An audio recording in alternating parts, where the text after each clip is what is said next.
গলসিতে দুই তৃণমূল নেতা গ্রেপ্তার, থানার বাইরে বিজেপির চোর চোর স্লোগান। পূর্ব বর্ধমানের গলসিতে তৃণমূল কংগ্রেস প্রাক্তন ব্লক সভাপতি সুজন মণ্ডল এবং গলসি দুই পঞ্চায়েত সমিতির সহসভাপতি হেমন্ত পালকে গ্রেপ্তার করেছে পুলিশ। জানা গিয়েছে, সুজন মণ্ডল একসময় গলসি দুই ব্লক তৃণমূল কংগ্রেসের সভাপতি ছিলেন। হেমন্ত পাল গলসি দুই পঞ্চায়েত সমিতির সহসভাপতির দায়িত্বে আছেন। বুধবার সকালে তাদের গ্রেপ্তারের খবর ছড়িয়ে পড়তেই গলসি থানায় ভিড় জমান এলাকার একাধিক বিজেপি নেতাকর্মী। পরে বেলা প্রায় 11:30 নাগাদ পুলিশ তাদের প্রিজন ভ্যানে তোলার সময় ভ্যান ঘিরে বিজেপি নেতাকর্মীরা চোর চোর স্লোগান দিতে থাকেন। ঘটনাকে কেন্দ্র করে থানা চত্বরে উত্তেজনা সৃষ্টি হয়।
প্রাক্তন সভাপতি সুজন মণ্ডল 21 সালের 4 তারিখে আমাদের গলসি বাজারে গলসি গ্রামে গলসি মন্দিরে লুঙ্গি বাহিনী দিয়ে সব ভাঙচুর করেছিল।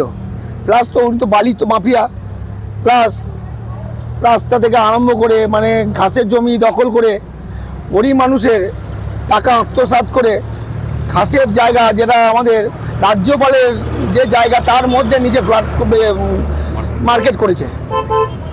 আর হেমন্ত পাল যে আছেন, যে সহসভাপতি ছিলেন, সে তো আরও মাফিয়া।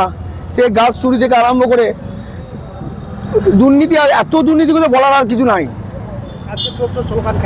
চোরকে চোর স্লোগান দেবে না, তা তো কি দেবে? গলসি বাজারে তো গলসি বাজারে আজকে মানুষরা শান্তি করে ঘুমাবে। চোর দুটো ধরা পড়েছে। মানুষের একটা আক্ষেপ ছিল, কেন ধরা পড়ছে না? আমাদের গলসি ওসি বলেছিলেন 7 দিনের মধ্যে ধরবো। আমাদের নতুন যে ওসি 7 দিনের মধ্যে ওনাকে অ্যারেস্ট করেছে। ওসিকে আমরা অসংখ্য ধন্যবাদ জানাই। আমার নাম বিজয় দারা, গলসি মণ্ডল 1-এর মণ্ডল প্রেসিডেন্ট। আমরা ডিম ছুড়লাম না, কারণ আমাদের ওপরের নির্দেশ আছে মানুষের সাথে যাতে খারাপ ব্যবহার না করা হয়। উনি সুজন মণ্ডল যে চুরি করেছেন একজন ব্লক সভাপতি হয়ে, এত দুর্নীতি করেছেন, আমরা নিজেরা আইন হাতে নিইনি। আমরা গলসি থানায় বড়বাবুকে বলেছিলাম যে ওনাকে 7 দিনের মধ্যে অ্যারেস্ট করানোর জন্য। বড়বাবু উনি যথাযথভাবে ওনার আইন পালন করেছেন। তো আমরা ওনার কাছে খুবই কৃতজ্ঞ, মানে গলসি থানা এত ভালো দেওয়ার জন্যে আমরা গলসি থানার কাছে। সুজন মণ্ডল মানে গলসিতে বালি মাফিয়া থেকে, গলসিতে পুকুর বুঝিয়ে গাছ চুরি করা থেকে এমন কোনো নোংরা কাজ নাই যে সুজন মণ্ডল করে নাই। এই সুজন মণ্ডল গলসিকে উদ্বাস্ত করে দিয়েছিল। 2024 সালে আমাদেরকে ঘরছাড়া করেছিল, আমাদের বাড়ি ঘরদোর ভেঙে দেওয়া হয়েছিল। তো এই সব নানা দুর্নীতি সুজন মণ্ডল আমাদের সাথে করে গেছে, এবং প্রতিটি জায়গাতে বিডিও অফিস থেকে পঞ্চায়েত অফিস থেকে এমন কোনো জায়গা নাই যে ওর দুর্নীতি নেই, সমস্ত জায়গায় ওর দুর্নীতি। আমার নাম উৎপল কুণ্ডু, আমি বর্ধমান ডিস্ট্রিক্ট কিষাণ মোর্চার সহসভাপতি।